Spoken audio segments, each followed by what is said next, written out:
It is so important to veterans for this particular area is because in Gwinnett County we have over 40,000 veterans here with us, and a number of them have not only medical issues but administrative issues as well.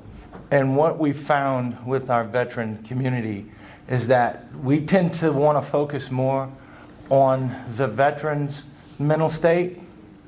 But I think what this facility will do is allow for us to look at the veteran and his or her family as a whole.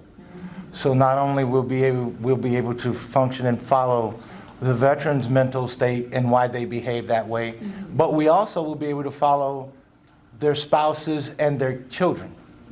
And I think that's the one thing that we fail to meet. So when we talk about having a facility where we can monitor and actually look at someone in crisis, especially as a veteran, we could also look at their family members, because we may notice that there have been some acting out by the kids. And what's so beautiful about having Viewpoint Health as a partner is because in our Centerville location where we have the play therapy, if that child is seen at the Veteran Center to have issues, we have a referral to send them and give them a spot in our other institution where we have another group of professionals that could look at that child now total.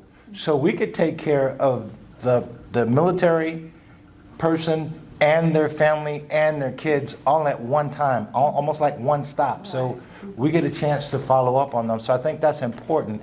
And it gives also our veterans an opportunity to come to a place where they can actually get all of their needs fulfilled, or at least to start with our navigators to make some sense of what's going on in their lives and then what's going on in the community and how we can assist them.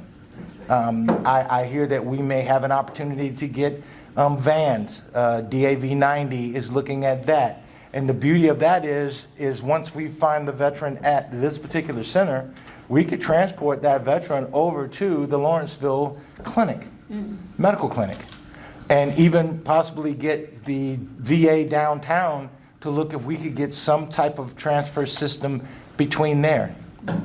So this brings a lot of opportunity to the community for military service members and their families.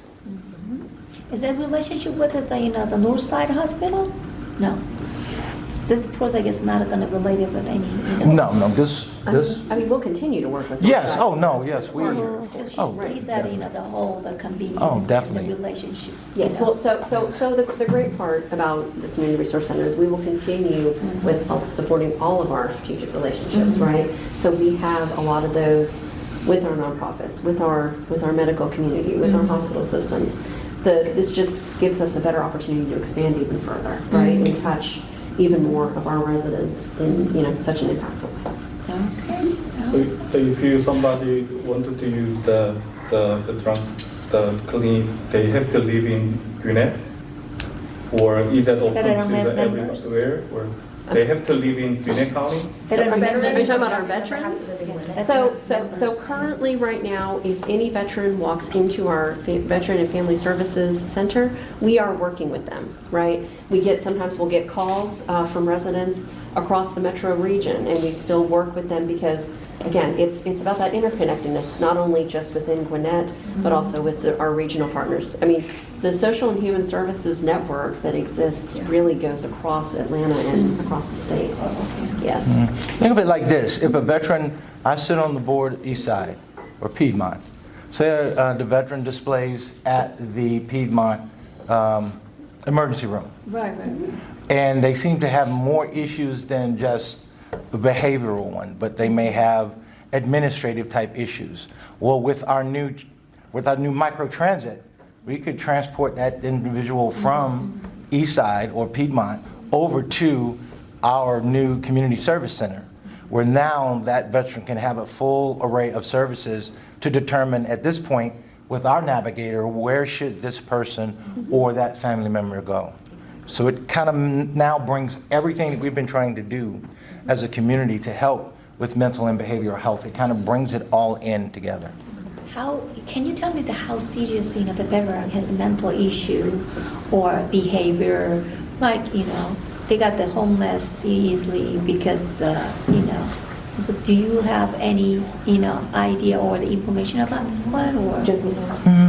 When you're saying what type of, Yeah, can you just share with us? We just got it, idea. when you think about it this way, when we as veterans come back home from a deployment, when we've been to a conflict or war, usually we have what we call a stand down, and we've had those events in Gwinnett County where you have an opportunity to transition from being a warrior to now being mom and dad again. Right.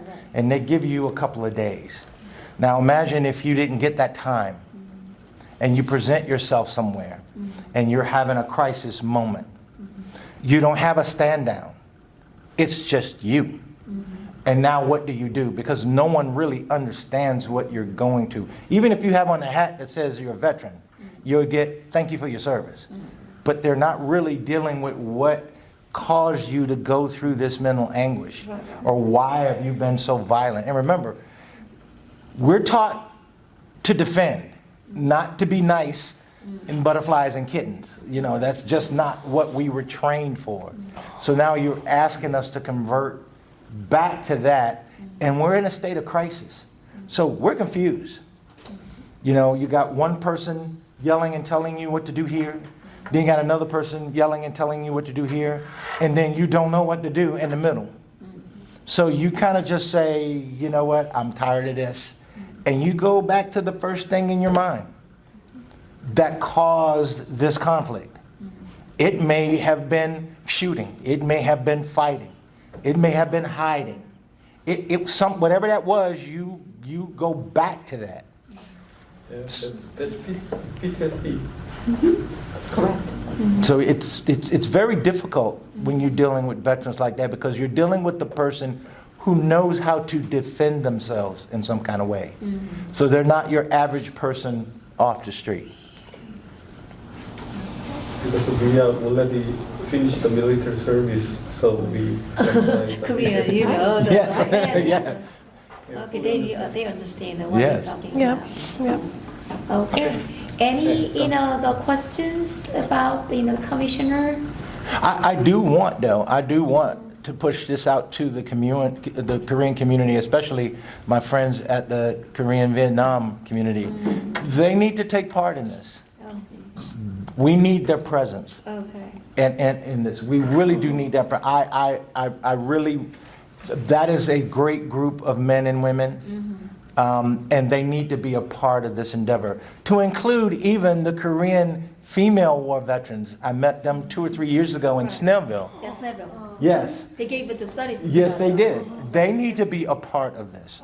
The community needs to embrace, and we need to even have days where there's access for the community to come in and just not only to just explore and see what we have to offer, but now to get the community to say, there's trust. We can help. Is it possible, that we have a president? I didn't introduce you yet. We have a president of the Korean Veteran Associations, right? Oh, yes. Yes, ma'am. Media was wondering if they can do a group photo and also have a moment with Commissioner Ms. Regina and Ms. Jennifer to just have a one-on-one, like a clip or their a clip news. Is it too complicated? I'm sorry. The MOU with, Well, that's I'm not the county attorney, but I'm sure that if it can be done, It can be done. I was going to say, we can always approach conversation. Yes. Okay.